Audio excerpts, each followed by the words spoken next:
Jasně, ta prezentace je hotová. Jasně, vypadá profi. Jak jinak, že jo?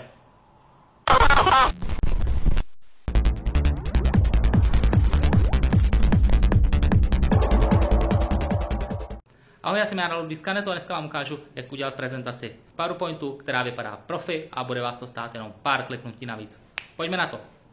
Už v několika videích jsem říkal, že Microsoft je mistr v pojmenovávání a to se právě ukázalo i u jeho funkce, kterou nazval chytře Smart Art. Smart Art je skvělá funkce, ale moc lidí je podle mě nepoužívá, protože nemají právě důvěru k tomu názvu. Smart Art totiž ve mně evokuje jinou funkci, která se jmenuje Word Art. Můžeme si ten Word Art i ukázat. Ten najdete tady v kartě vložení a Word Art a můžete takhle přeformátovat nějaký text. Jak vidíte, není to nic moc hezkého a proto to lidi nepoužívají. Ale Smart Art není Word Art. Smart Art je něco úplně jiného. Smart Art totiž dělá z takového hnusného seznamu takovýhle krásný seznam a jste schopni to udělat za půl minuty.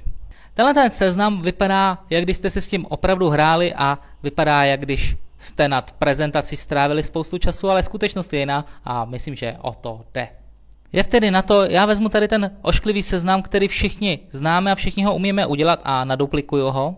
Já ho tedy označím, klikám pravým a dávám převést na obrázek Smart Art. Tady si můžete vybrat z nějakých předvolených seznamů a vidíte, že těch seznamů není úplně málo. Rovnou se vám ten seznam takhle krásně mění.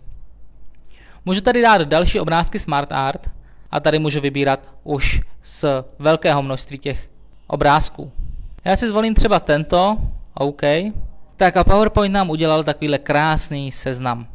Ten seznam může obsahovat i obrázky, jak jste viděli už na tom připraveném seznamu. Já na to prostě jenom dvakrát kliknu. Ten seznam můžu vybrat ze souboru, který mám.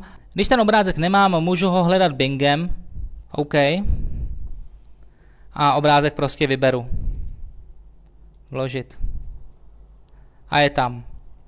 Vidíte, že to jde velice jednoduše, nezabere to žádný čas a ten rozdíl mezi tímto a tímto je, myslím, markantní.